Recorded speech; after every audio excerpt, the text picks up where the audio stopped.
I got 6:30. We're going to go ahead and get started. Just to be as efficient as possible, we got Ryan up on the controls. He's going to let me know when we need to move forward as quickly as possible. Nobody even thought that was funny. It was kind of funny. It was kind of funny? All right. All right, let's for a roll call. Here. Here. Here. Here. Here. Here. Here. Here. Join me in the Pledge of Allegiance. I pledge allegiance to the flag of the United States of America and to the republic for which it stands, one nation, under God, indivisible, with liberty and justice for all. All right, minutes from regular meeting, October 27, special meeting, October 27. I move for approval of the regular meeting minutes of October 27th and the special meeting minutes of October 27th as written. Second. Motion is second. All in favor, say aye. Aye. All those not, same sign. All right. Thank you for those that are in attendance. You've made a choice, just like we have, to probably miss the beginning of the Packer game, but I appreciate you being here anyway, and all those that are listening at home that probably are going to be able to listen and still watch the Packer game. Nobody signed up for public comment. Move on to a motion to adopt agenda. So move. Second. Motion and a second then to adopt the agenda. All in favor, say aye. Aye. Not, same sign. All right, moving right along. 8.1, School of the Month, Prairie View Elementary. Welcome. Thanks. Hold on, technical difficulty.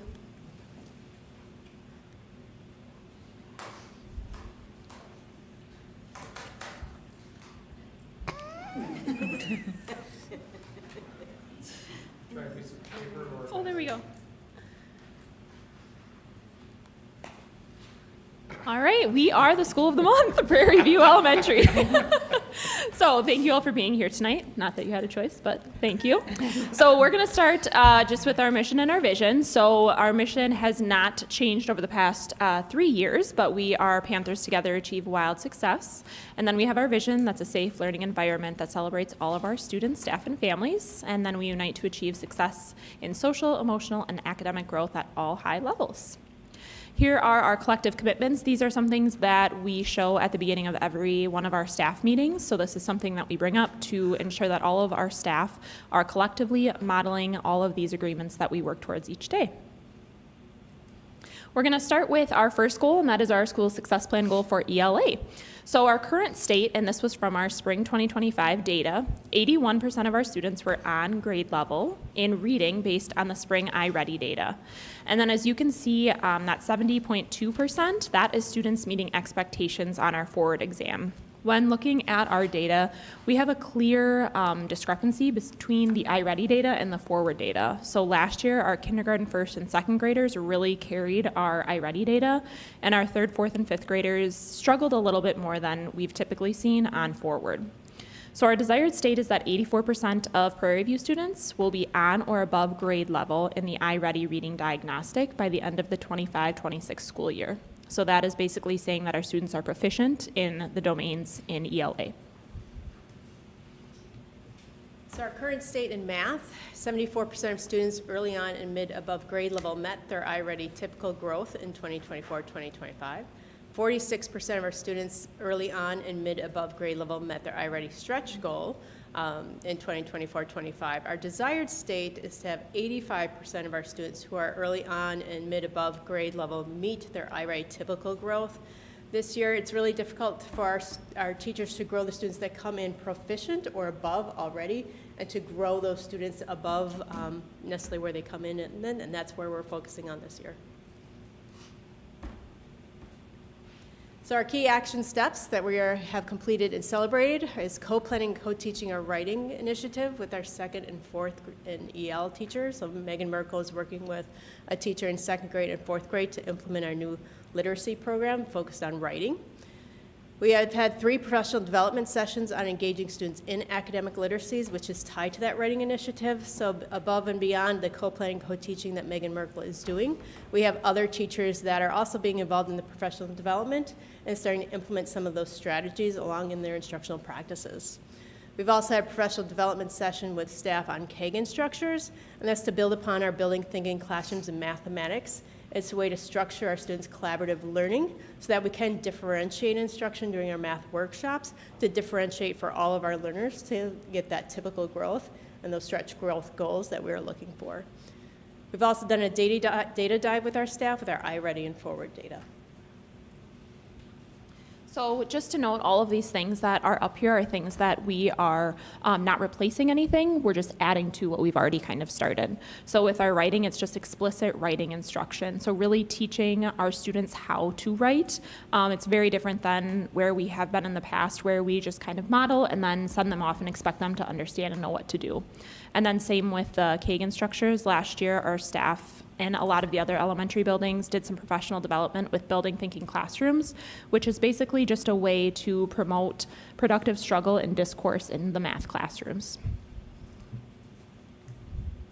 Our third goal is focused on attendance, and this is something that I'm very passionate about, but last year we ended our year with 4.5% of our students chronically absent. So that means that they are missing more than 10% of the school year. 96.2% was our overall attendance rate, and while that was a fairly significant increase in our attendance rate from the previous years, it's still not where we think that it can be.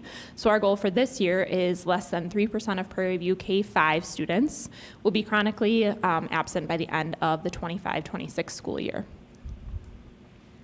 So with our safe and healthy schools, some of the things that we are focusing on are action steps. We have 12 students right now that are in an attendance check and connect. That is with Mrs. Darkangelo. So we recognized and noticed students that at the end of the year last year who were chronically absent and had that same kind of data trending. We started them right away with an attendance check and connect where Mrs. Darkangelo will go down, she'll meet with each student, they set a goal, and then she goes down each morning, and if they are there for a certain amount of time that meets their goal, then they get a small prize and incentive. The other part that goes with that is the attendance lunch bunch groups. So those same students are then in lunch bunches with our school guidance counselor, Mrs. Daney, and she talks to them about the importance of attendance and why attendance matters. So really getting them to understand why it's important for them to be at school. We've also had contact with multiple families about the early attendance behaviors. I've sent home some dojo messages to families, as well as having conversations with families who are already starting to flag that they are having some maybe poor attendance habits. We also have our Honk for Good attendance, which is something that we have started where we look at each week what our attendance rate is, and then the winning grade gets to spin the wheel of prize, and they get to pick whatever they land on. So it could be anywhere from just extra recess, a pencil, mini donuts, a fun drink, but the kids really love it. We go into the classroom and they get to spin, and last week it was second grade that won, and they got from the prize bin. All right, so we can't have our students here, but we thought it might be nice to show you kind of a day in the life of a Panther so you could experience and see what all of our students and staff get to do each day. Welcome to the day in the life of a Prairie View Panther. Our day starts out with our students on our back playground, and they come in and they line up by their hooks and are ready to go for the day. Here's some of our fourth graders. Then we move on to our second grade classroom where they are working on some of their ELA workshop time. We have some students reading to self, we have some students filling in a graphic organizer, and just working on putting pairs together. Next we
Here we have our end of the day, Mr. Starkey dismissing our bus students, all of our prairie view campers going home for the night and saying goodbye to all of you.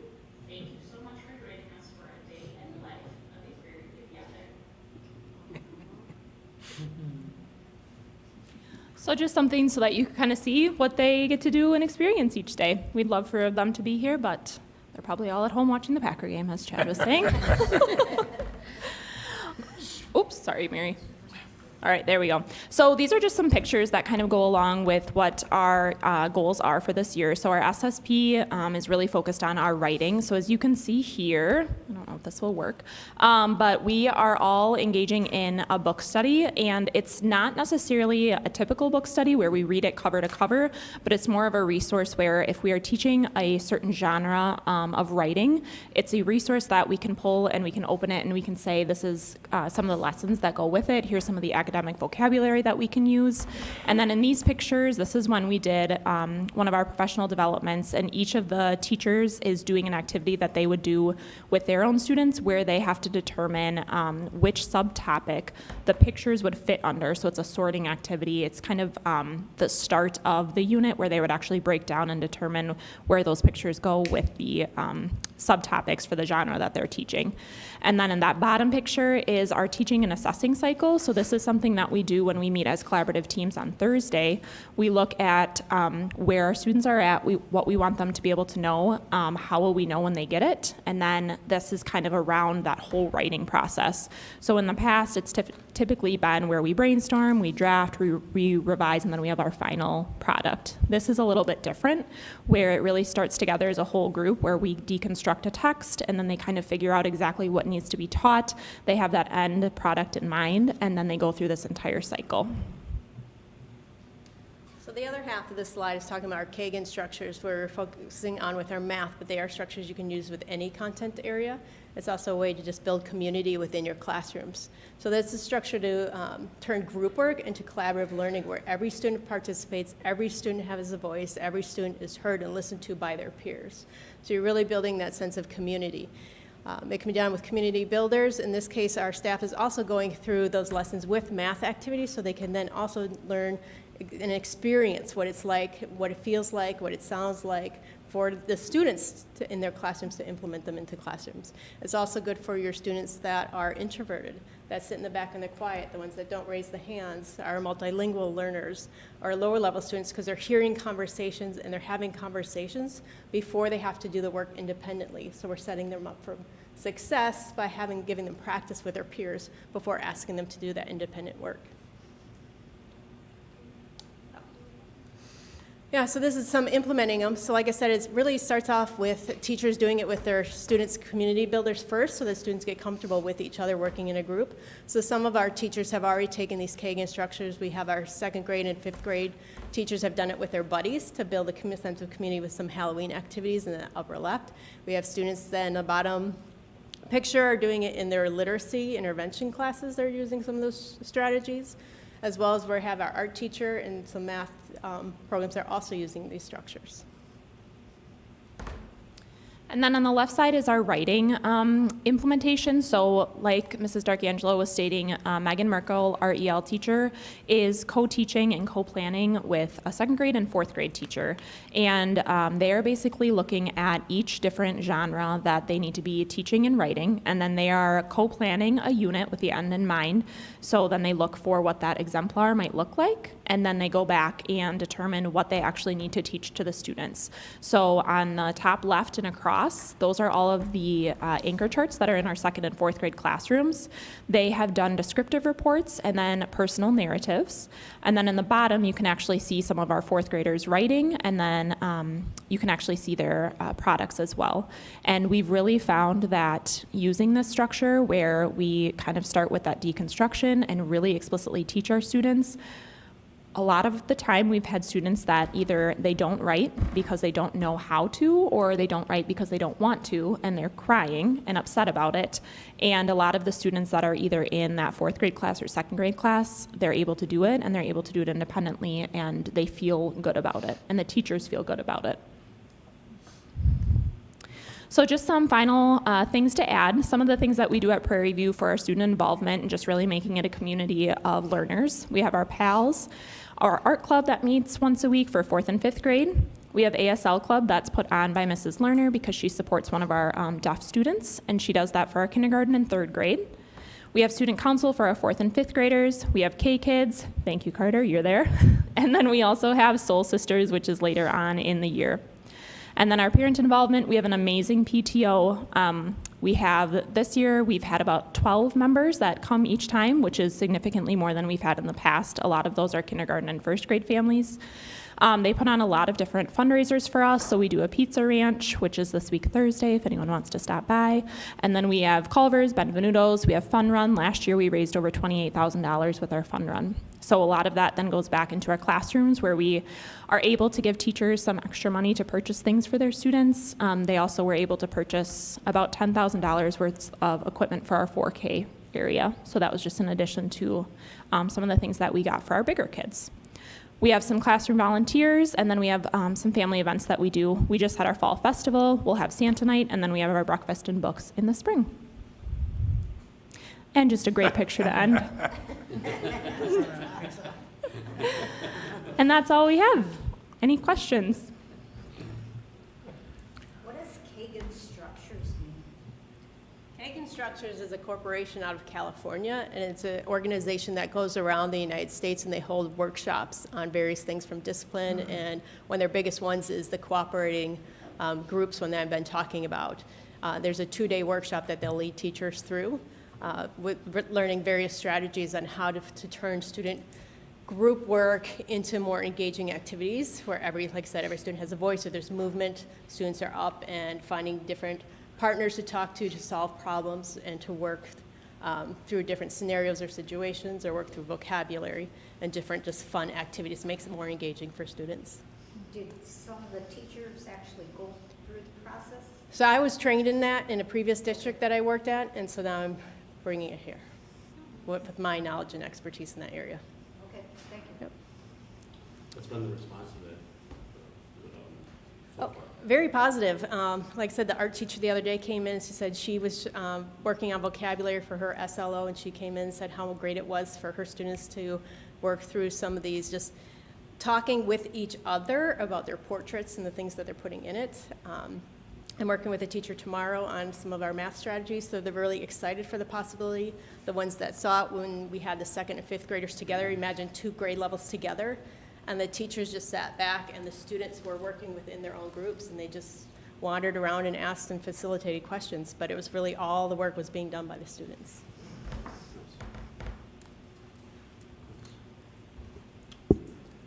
Yeah, I mean, I had a wonderful visit over there. I appreciate you guys having us. You know, we had a great sit down with a lot of the staff, a lot of good feedback from them.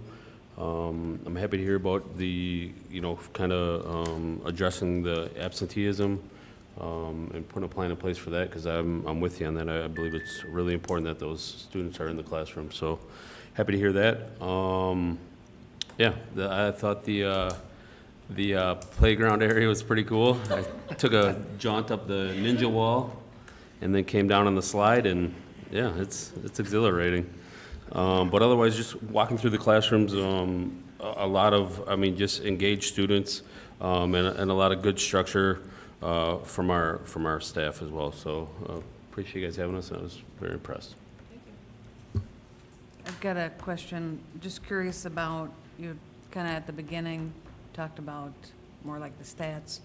Do we have where the change from 2024 to 2025? Like the I-Ready and the forward exam? Sure, yeah, that first slide about ELA. Yeah, so are you asking maybe why there's that discrepancy?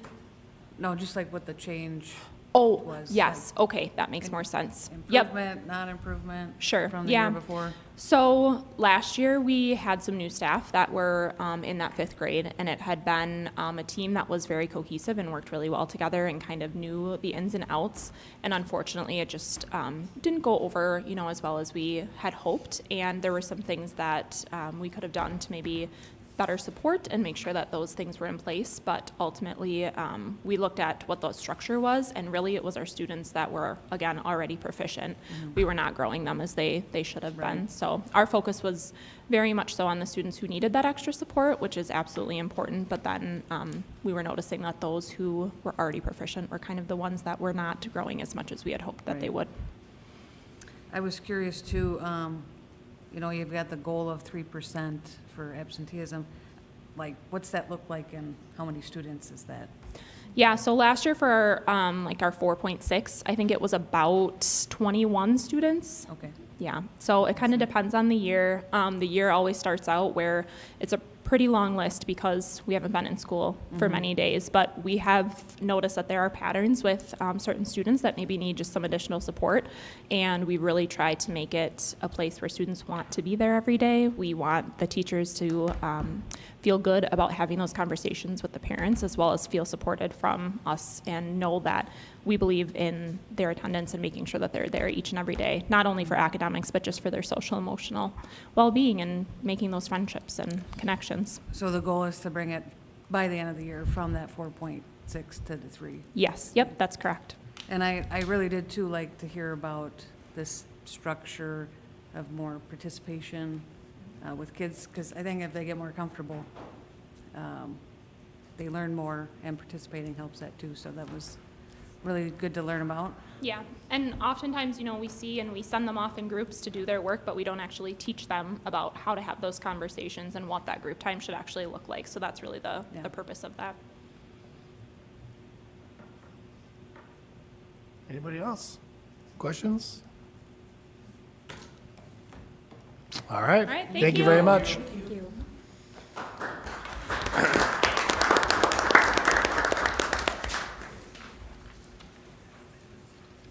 All right, 8.2, high school activities and athletics fall season update. It's okay. Good evening, Mr. Gerber.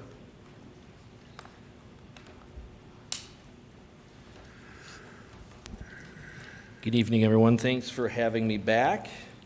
I'm on the agenda twice tonight, so double the fun, right?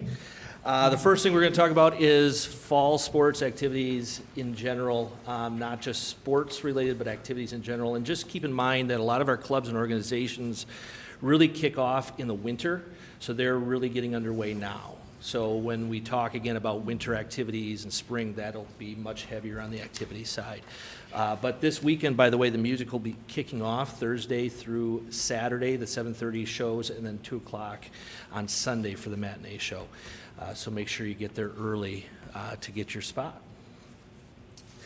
I know Dr. DeStefano talked about this on the Daily Dodge's Let's Talk episode about our participation numbers in athletics being up again this year, which we're very fortunate for that. Where other schools are seeing a decline in student participation in a number of different areas, we're actually seeing that increase. So we saw an increase of our 7 fall sports. We saw an increase in participation numbers in 4 of those. And then soccer and tennis, which always have very strong numbers, stayed relatively flat. It's the same, which is a good thing. We don't want to see a decline, but we want to see them either staying the same or growing.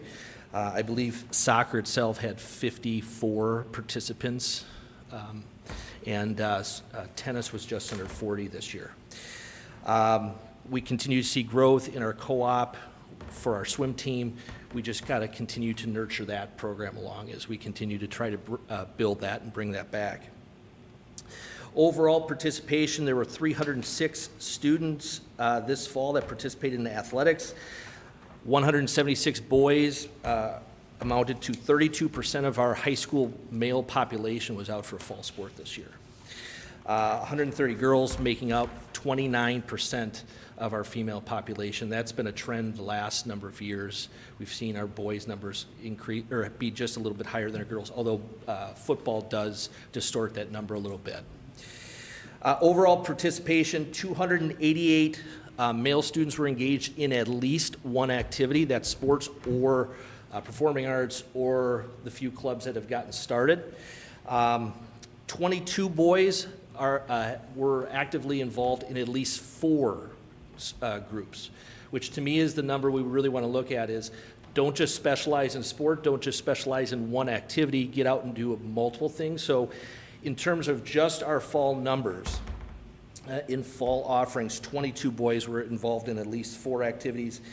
Our girls' numbers, even though they were lower in athletics, really shine out in our activities area. 281 girls were engaged in at least one activity at the high school this fall. 41 girls were involved in 4 or more activities as a comparison. And here's the fun one. 2 of our girls were involved in 9 different activities this fall. That would be Ella Geese, who's a senior, and Lucy Gonzalez, who's a senior, or junior, excuse me, and Lucy just added another one with basketball starting tonight. So she's pretty busy. I don't know when she has time to fit all this in. And then talking with Mr. Galitz and Mr. Hendrickson, they had 110 members to the marching band this year, which is the highest they've had in a number of years. So that was really great to see, and you got to see that this fall at the football games. And we made some adjustments at homecoming, which I got really great feedback from their organization this fall, and we're going to continue to try to highlight them. But they'll be moving now into pep band, which I know Mr. Galitz said he has 3 organizations this winter that he's looking to get out at basketball games and hockey this winter, so it'll be a good experience for them. In terms of accountability, what we're doing in activities to reinforce the messages that we're trying to put forth with our high school, the activities department continues to do weekly grade checks. I can tell you that is unique to the Badger Conference. There is not one other school in the Badger Conference that does a weekly grade check. We're doing that, and we've really worked that out really well. So if a kid shows up on the F list, they're getting an email from me and their coach with an opportunity to get that up before they're allowed to play. They do not play if they have an F that week. So most schools are only doing term or semester checks. We're doing it weekly. That's a local decision we've made. That was something I carried over from Miss Gehring that was here before me. She had started that, and that's something we've continued on to a lot of success. I also started doing daily attendance checks, so our coaches in the season will get an attendance report. If a student is marked absent or unexcused, they are not allowed to practice. And if it's game day, they do not play. 4 years ago when we started that, there were some individuals that had to learn the hard way, but that certainly helped with our attendance and accountability at school. In addition to that, this year, to support our tardy efforts at the high school, I started doing weekly tardy checks on all of our in-season athletes. If a student over the course of their season gets 10 tardies, they start missing playing time. What that looks like is specific to the team, because not every team's scheduled, not every sport is structured the same. I start meeting with them when they have 4 tardies, and then again at 8 tardies, and hopefully it doesn't have to continue on. Throughout the fall, we only had 2 student athletes that missed any playing time because of their tardy. So I feel like we were pretty successful to start that. And then our fall student accolades, Owen Hemling, just last week was the national winner in the animal science systems at the National FFA Ag Fair, which was awesome. There she is. And then, like I said, there'll be more and more of those coming as we head into the winter when more of our clubs get going again. Again, mock trial, for instance, last year made it to the state tournament. They'll be getting started here pretty quick. From an athletic standpoint, McKenna Nelson qualified to the WI State Golf Tournament again for the 3rd straight year. She finished 3rd this year. The girl that won the state tournament this year set a WI record in terms of round at the state tournament. So if you're gonna go down, you're gonna go down to the new state record. She also won Player of the Year awards in the Badger Conference.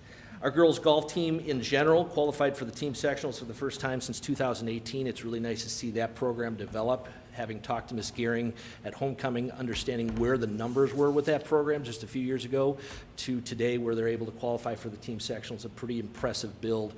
And I have to compliment Coach Chase and Coach Nortman for that development. And then overall, our student athletes received 24 Badger Conference or East Central Conference all-conference recognitions this year.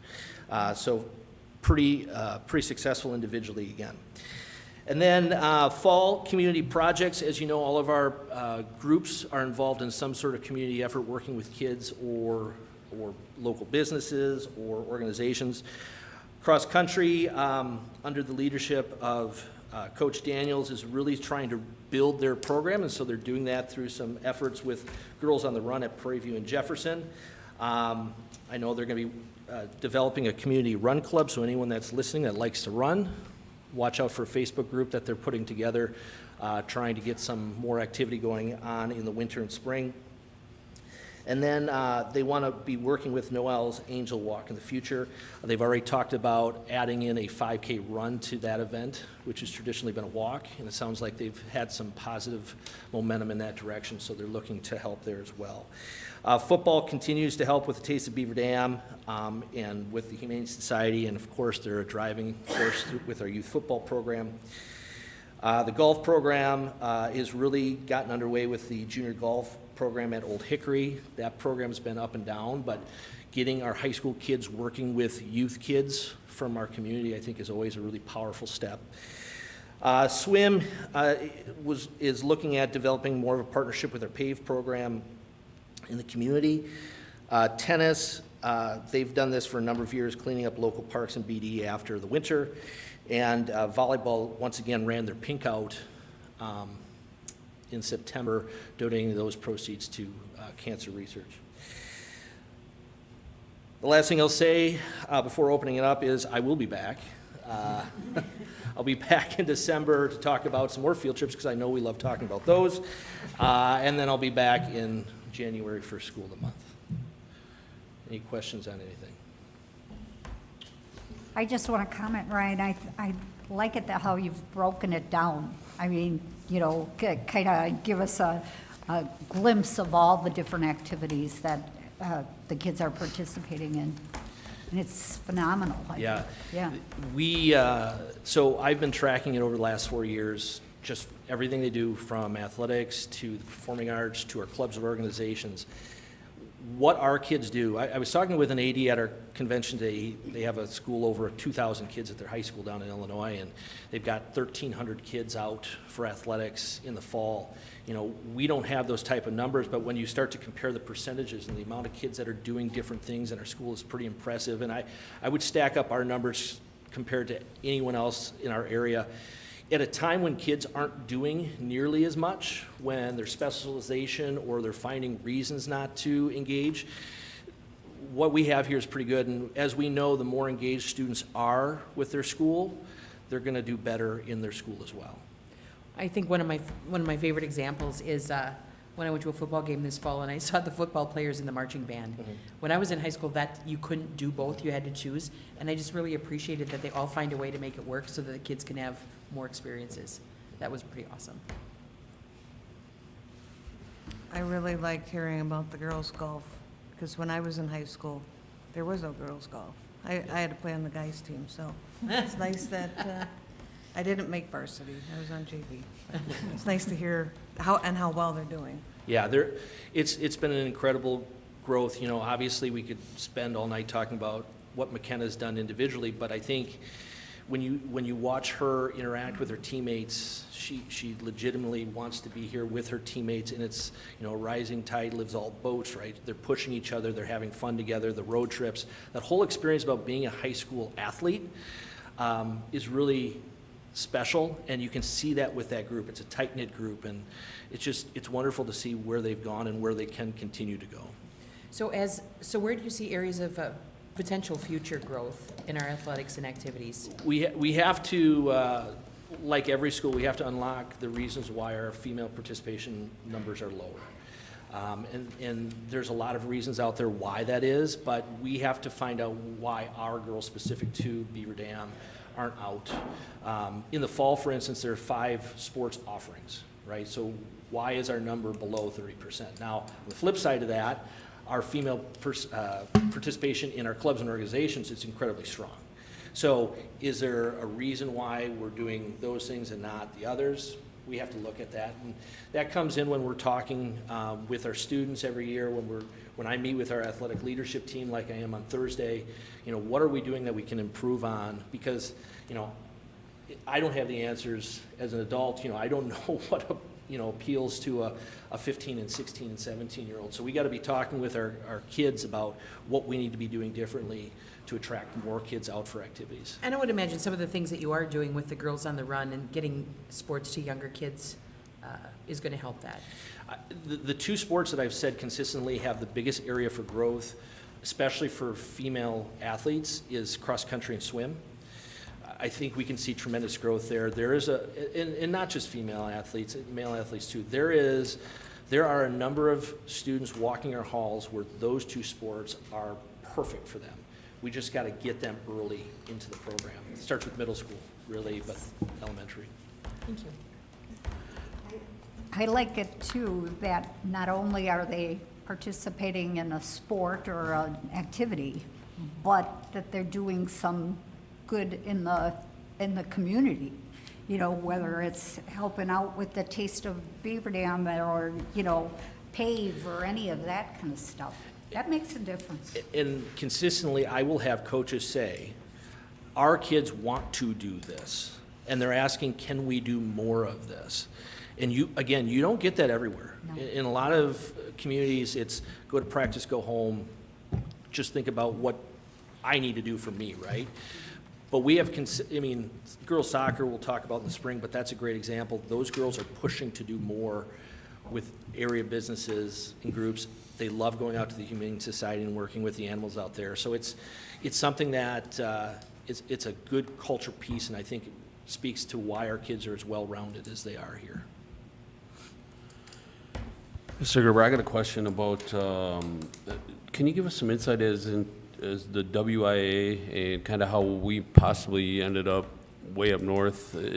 Is there any rhyme or reason behind that? I mean, do you have any insight that you could share with us? And is there, I don't want to say outrage, but is there concern across the state that you've heard about when you're shipping one school all the way across the state to play a game like that? Yeah. How much time you got? Here, 2 minutes. So here's the short end of it. Last year, everyone was really disappointed in how the playoffs were put together. Example, Beaver Dam wins their conference. They lose one game. They're a 5 seed going on the road. That happened to multiple schools across the state in various different ways. There was all sorts of controversy in Madison. There was a lawsuit over the playoffs. The Coaches Association came together. They took what Ohio does, where you essentially rank out top 32 teams, and you set them up, and without giving geography a consideration like had been in the past, they just said one's going to play 32, two is going to play 31. The argument was that too often in the past, geography played a primary role rather than a backseat. Is there outrage? I would say there's a lot of people very frustrated. We weren't the only school. I know Sun Prairie East went up to Hudson for a game. So there's plenty of schools that were negatively affected. I talked to a buddy of mine who's way up north. They would have come down to Franklin had they won their game. Yeah, the travel is not okay, and it's something that is being discussed and talked about. I having been on the wrestling executive board when we first came out with electronic seating, will tell you that in 3 years that we've had electronic seating, we've tweaked it every year to improve it. So you put together a plan, you're going to find the warts, you got to tweak it, and I think that's where they're going to be. Yeah, I mean, without belaboring it too, I'd like to commend our whole coaching staff and the families, because they did a wonderful job, I think, making it a great experience for the kids. So they made like a whole day of it. You know, they worked in a college visit, you know, so there was some benefit to it. But time, travel, and the cost, real cost.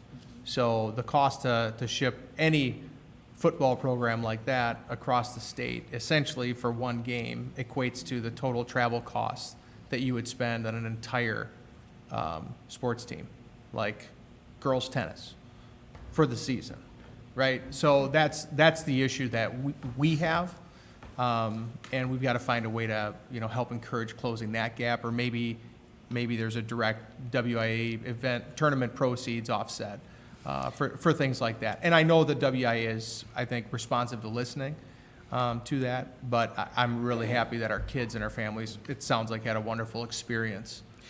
So they turned it into something positive. And just to provide a little bit of context, I did what I could on the back end to try to find a different solution, because my concern wasn't necessarily the drive up, it was the drive back at the time they would have. However, when you get into the playoffs, sometimes being the visiting team, you don't get what you want all the time. But yes, there are going to be conversations about it, because it's not right. But, you know, we live and learn, we're going to move forward, right? Yeah, and I would agree with Mark. I mean, what I heard, you know, finding out what they did, making that a trip, stopping at a college or two, and I mean, I thought that was very wise, and I was happy to hear that, but still a concern about. Shooting for the 1 seed next time. Then we don't. Yeah, if we just win all our games, we'll be okay. So that was my directive to Brock. Yeah. Anything else? All right. Girls, Yep, there you go. All right, I step back up, yeah. girls hockey co-op. So, kind of a unique situation. I was just here not too long ago to talk about girls hockey.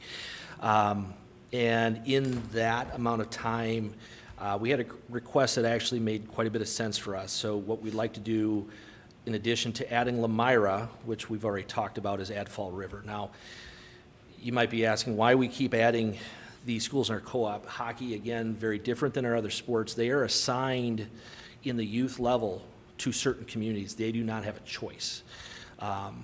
Very similar to in some communities like hometown baseball. It's very regional. So the community of Fall River cannot go play in Sun Prairie. They cannot play in DeForest. They are assigned to Beaver Dam. When they get to high school, then it's up to what do? It's wide open. So we have families on both the girls and the boys team. We're only talking about girls tonight. That play in Beaver Dam, play youth hockey. They are assigned here by WAHA. Their administration reached out to us to see if we would be willing to take them on. We are early in the process. If we were late in the process, I would not have come back. But because we're early in the process, I'm asking to add Fall River. I did note in the minutes, or in my notes, that this will trigger us taking a look at some of the other schools that are in our co-op that maybe not have future kids coming in, to try to trim up and be a little bit more nimble. But we're going to try to add Fall River. And again, to previous questions that have been asked before, we are not paying any additional costs to add Fall River, because all of our costs are split by school based on the number of kids. So adding them is not going to be an additional cost for our school or our community. And that was very much discussed with the administration at Fall River. I make a motion that we approve the addition of Fall River to the girls hockey co-op. All right, we have a motion and a second then to add Fall River to the girls hockey co-op. All in favor, say aye. Aye. All those not, same sign. Good. Thank you very much. Thank you. District safety drills. Good evening. So in 2017, Wisconsin legislature adopted Wisconsin Act 143. As part of Act 143, all public and private schools are required to conduct annual safety drills in proper response to a school violence event in accordance with school safety plan for that building. Person in charge of a particular school building must submit a brief written evaluation of the drill to the school board or governing body within 30 days, and the board or governing body must review the evaluation. A drill regarding a school violence event may be substituted for other required drills relating to fire, tornado, or other hazards or school safety incidents. In your packet, you were given the school violence drill summaries that were written for each individual building. These drills were all conducted with local law enforcement and were debriefed immediately after with local law enforcement. We're asking tonight that you guys accept those, and then once they are signed, I will upload those to our Office of School Safety share file. Any questions? I move for acceptance of the school, what? District safety. District safety drills report as presented. Second. All right. Motion and second then to approve the district safety drills report. All in favor say aye. Aye. All those not, same sign. Thanks. All right, thank you very much. Thank you, Troy. All right, that moves us on to reports by the Board of Education, and as always, starting out with our student reps. So with that, I will turn it over to Dinara and Carter. Hi, good afternoon. Once again, me and Carter are really honored to be here, so thank you for having us. And we start off with our student organizations.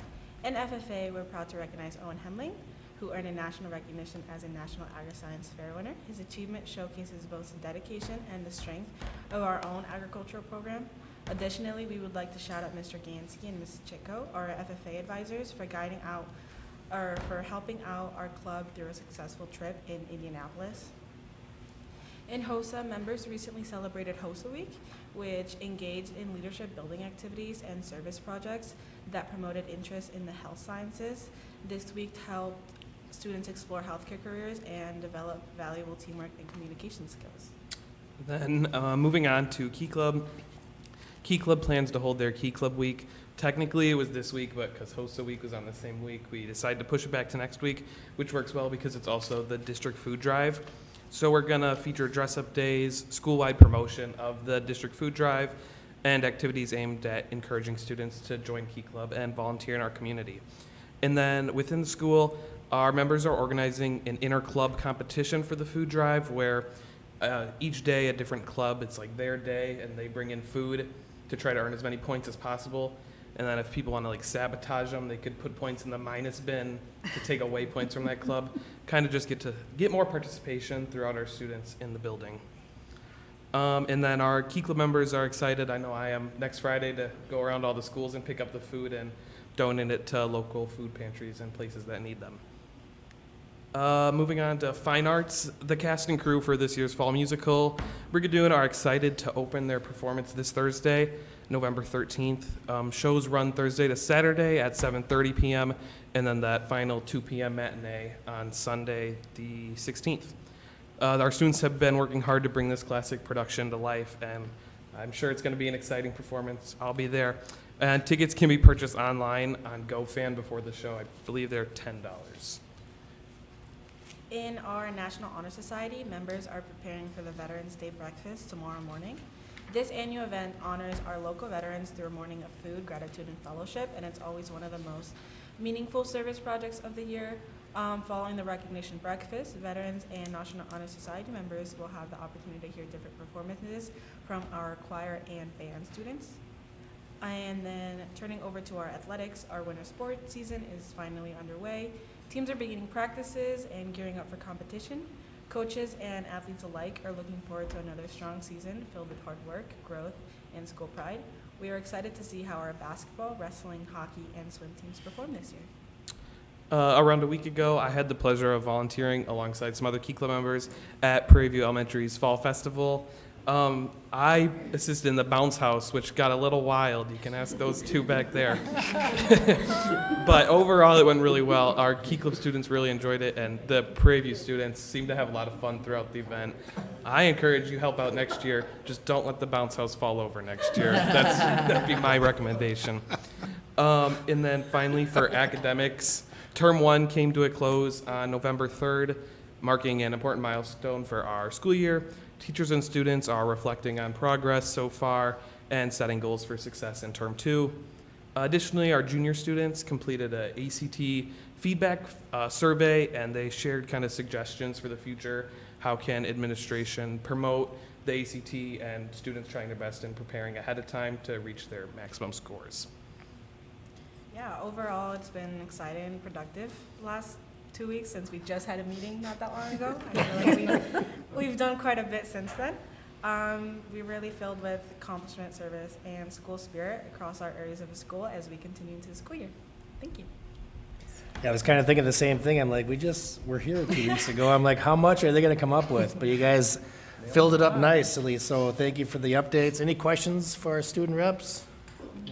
So I would just say commend you guys on just a wonderful student body that, we seem to have, and the numbers and the participation speak for themselves. So please let your peers know that they've got a Board of Education that's really proud of their participation. All right, we will. Thank you. Anything else? All right, thank you guys very much. Appreciate it. We did not have any committees, so we'll move on to 9.2, board election, April 2026. There are 3 seats that are up for election on April 7th of 2026. The current incumbents are Maria, Lisa, and Joanne. And if any of the incumbents do not intend to run for re-election, you need to file non-candidacy papers by 5 p.m. on December 26th. And incumbents and any members of the public who are seeking election need to file candidacy papers by 5 p.m. on January 6th of 2026. All right, thank you, Marge. And with that, we'll move to 9.3, board engagement and recognitions. Any of the board members like to share out engagement opportunities or recognitions across our school district? I just had one event. We went to Prairie View for the coffee chat, and big shout out to the kids in the kitchen. I knew it was coming. Yep. So you get the nice picture of them, and all them kids are just so proud of themselves, and their work showed. They made like egg bites, little egg bites. You had a sausage and egg selection, and you also had a veggie option. So I'm not going to tell you how many of those I ate, but I had enough of them. And then we had a nice little donut and some apple cider. So it was a good visit. I almost was thinking when the school was up here, he didn't say anything. I was wondering if there was something wrong. Just waiting. Any other engagement or recognition opportunities the board wants to talk about? I attended the middle school choir concert, and I realized how much more I enjoyed it when my kids weren't in it. No battling over what they're going to wear to the concert, none of that. I really enjoyed that concert. It was so nice to see the way they have to do it there with size, and they can't use the high school because of the High School Musical going on, is the 6th graders come in, then the parents leave, then the 7th graders. And it was really neat to sit through all 3 of those and to see the growth from 6th grade through 8th grade in their abilities and the music selection. So really enjoyed the concert. It was a nice evening. Anyone else? I also went to the Prairie View Coffee Chat, so thanks to your team over there for showing us around the building. Saw a lot of good things happening in the classroom, and appreciate that. Also got to see Ike go up the ninja wall, so that was a treat. A shout out I wanted to give was to, we had some students from NHS and FFA at the Second Harvest Mobile Food Pantry on Saturday, so appreciate their efforts as well. Anybody else? Mark? Yep, I just want to echo the sentiments and recognize all of our veterans tomorrow. So looking forward to seeing many of them at the high school and other locations in the district. District food drive again is next week, so thanks to all the groups that are helping participate and work with staff to coordinate that effort. And the board has a workshop next Monday, so board members are welcome and encouraged to bring some items to that. I won't be taking the picture, but Mary will, so be sure to consider bringing some things in. Brigadoon, as we know, is this week, so that's awesome. A lot of hard work has gone into it. I'm looking forward to seeing all of the kilts. Don't have to wear one yet, so that's good. And then I wanted to recognize everybody that's been participating with our projects. So a lot of projects going on. I know we just had an update a couple of weeks ago. But a lot of great team efforts. The way the Washington Commons is coming along, very confident we're going to be able to make that transition. So Thank all the team members that are working hard to make that happen. We celebrated a nice milestone moving forward with the mass excavation at the middle school site. I just want to commend all the local contractors and all the partners that have been part of making that happen. You know, it's really a celebration and recognition how much money we spend locally during these projects, and just barely a quarter in, being well over $1 million. And Ryan Cashman will spearhead kind of a quarterly monitoring and reporting that we'll do. So I want to thank Ryan for that work that he does with Mike Dietrich and his team with CG Schmidt to make sure we track that and are able to report it. And then wanted to thank Mary. Mary Postuma loves it when we recognize her, but she makes sure the website's updated with the board updates that are provided, as well as the plan. So just to reiterate for folks, all of the middle school plans, pictures, renditions, site layout, those are all public and on the website, people to look at. If people have questions and want to dive deeper or take a tour with me, they can certainly do that. It's a virtual tour, there's no building yet. And then finally, I want to recognize my team members that help lead the continuous improvement and community engagement sessions. So Ryan Cashman will be hosting 2 November 12th and November 18th. Don't worry, Ryan, I'll be there with you. That's finance, operations, and facilities. So it's here at the ESC. So this Wednesday and then next week on the 18th. So anybody in our community who wants to talk and provide feedback on the areas of finance, operations, and facilities, again, November 12th and November 18th, right here. It'll be set up one big bullpen with a lot of opportunities for people to offer feedback and ask questions. So please consider doing that. And what time is Bring a friend, 5:30 to 7, and it's at any time. You can come at 5:45, you can come at 6:15. You can come at 6:45, we're gonna rush you through because we want to be done at 7 also, but figure around 20-25 minutes would probably be the max time that you would need if you were pushing, and you're welcome to stay longer. And we've got cookies, so if that helps, we do have cookies. So they're store-bought though, Ike, so, no, they're not. Yeah, Taher helps make us some cookies, so. All right? Okay. I'll stop talking now, Chad. All right. Thank everybody for the engagement and recognition updates. I move the board recess in the closed session pursuant to Wisconsin Statute 1925, parent 1, parent C, considering employment, promotion, compensation, or performance evaluation data of any public employee over which the governmental body has jurisdiction or exercises responsibility, specifically to discuss specific employees and employee groups. Second. All right, motion and a second to move into closed session. Roll call, please. Yes. Yes. Yes. Yes. Yes. Yes. Yes? Yes. All right, we're going to move into closed session. Just note, it should be a short closed session, so if you have stuff to talk about afterwards, please don't go far.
Back in open session, we'll move on to district policy and guidelines, 12.1.